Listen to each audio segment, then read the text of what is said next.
Alright, so now we're going to talk about bits. So for the purposes of classification, I have divided them into the different rings and shanks with the different mouthpieces. Certainly you can have any number of combinations between the rings and the mouthpieces, and therefore we just want to talk about them separately for the purpose of this video. But first, we're going to talk about the parts of the bit. Now, for the parts of the snaffle bit, it's fairly simple. You just have a mouthpiece and the ring. For a shank bit, you have the cheeks on either side divided between the purchase, which is the section above the mouthpiece, and the shank, which is the section below the mouthpiece.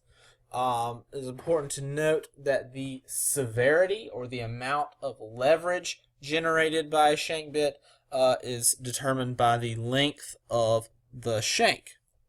Now, if you have a mouthpiece with an elevated section in the middle, that elevated section is called the port, and the parts of the mouthpiece on either side are called the bars. Alright, so now we'll talk about the different rings and shanks. Starting with a loose ring snaffle. The looseness refers to the fact that these rings slide and are not fixed. This generates a softness in the horse's mouth, but does not create a lot of leverage. Next, we have an egg butt snaffle. This is a fixed ring bit and will generate slightly more leverage than the loose ring, but still not as much as a shank bit. Next, we have the D-ring snaffle, so called because its rings reflect the shape of the letter D. Next, we have a full cheek snaffle. The cheeks refer to the prongs which extend above and below the ring of this bit. Those are there to prevent the horse from gapping its mouth and having the bit pulled through the mouth. Next, we have a half cheek. So as opposed to a full cheek, this is a half cheek. It just has the prongs which extend down below the mouth and is used most often in driving. Next, we have an offset D snaffle. This is popular in the Western events for young horses showing in a snaffle bit. Next, we have a Boucher, which is a dressage bit, or at least used most common in dressage, and can be used upright, as is depicted here, with the bridle attached to the rings, to the smaller rings, or upside down as a shank bit. Next, we have a weighted ring snaffle, a Kimberwick, and it's important to note that this is not the bit with the rein holes. More on that in just a second. If we're talking about a bit like this without the rein holes, it is just a Kimberwick. Now, the bit with the rein holes is an Uxeter Kimberwick. So, rein holes, Uxeter Kimberwick; no rein holes, Kimberwick. Moving on to the Pelham. A Pelham is a single mouthpiece bit which mimics the action of a full bridle, which we talked about in our bridles video. It has a top ring and a curb ring. Now, of course, if we're going to be using a full bridle, then we will need a snaffle and a curb, or burdoon and weymouth. Next we have a tom thumb, or you could just call it a shank snaffle. We have a colt bit, which is sort of short shanked, fixed bit such as this. Next we have a Liverpool bit. This is also a very popular driving bit, but is a little more substantial than the half cheek that we talked about earlier. Next we have a gag bit, so called because the reins attached to the straps that run through either ring and generate an extra degree of leverage and pressure on the horse's mouth and poll. So we have a slit gag. This is a bit popular with the speed events. It's going to work in a similar way to the regular gag bit we just talked about, except that the sort of gag reflex, as it were, is generated by the fact that the mouthpiece is not fixed on the shanks, and it may slide to create leverage. Next we have a bumper bit. This is a bit used on young horses to get them to soften and flex at the poll. It's sort of a cowboy bit. Next we have the elevator. This is a bit used to generate extra leverage and is popular with show jumpers and eventers who need that extra pull to jump those big fences.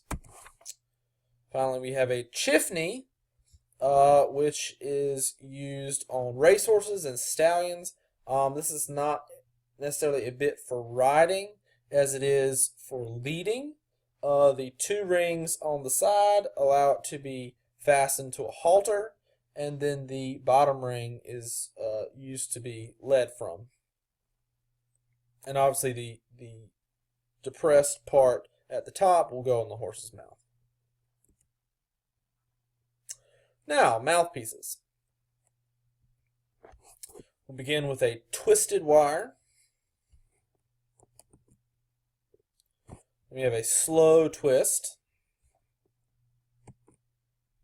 and a double jointed twisted wire, a corkscrew, the bicycle chain, a Waterford, the Dr. Bristol. You might also hear this referred to as a dog bone, depending on the shape of the plate in the middle. A Segunda, which any sort of ported English bit is going to be referred to as a Segunda. This is a broken Segunda. A happy mouth, which is any sort of rubber-coated mouthpiece, which may or may not be apple flavored. A Mullen, which is any sort of straight bar bit, is also popular among shank bits. A grazing bit, which is any kind of low ported fixed shank western bit. You have a grazing bit with a roller. Increasing in height, we have a correctional port. Increasing still slightly, we have a spoon. Notice that the port on this bit is slightly turned back in a spoon shape. Next we have a prong bit, which has bars which extend down from the bars. This bit is very illegal for showing in. Next we have a Cathedral or A Frame bit. And then finally we have the very ornate spade bit. And it should be noted that any type of bit, any type of ported bit that has a extension from the top could be referred to as a spade as well. Alright, now we have some hackamores, which are devices which act like bits but have no mouthpiece. We start with the English hackamore, again popular with the show jumpers and eventers. We move on to the mechanical hackamore, more popular with speed events, exhibitors, and the side pull, which is often used when breaking and training young horses. You could also include in this section the Basel, which is used for on young horses in the Western events. Alright, now finally we have some bit accessories. We start with the bit keeper, which is used on a full cheek bit to help stabilize it and keep those cheeks upright. Next we have the bit guard. Say a bit guard protects the corners of the mouth from getting pinched. Next we have a Shank Hobble, which keeps the shanks of the bit from flipping around. We have the curb chain. On the left you see a Western double curb chain, and on the right is a English style curb chain used with a Pelham or Kimberwick or something similar to that. And then finally the curb strap, which is just the piece of leather that fastens behind the bit. This is most often used on Western horses showing in a snaffle bit. And there you have it, the fabulous world of bits.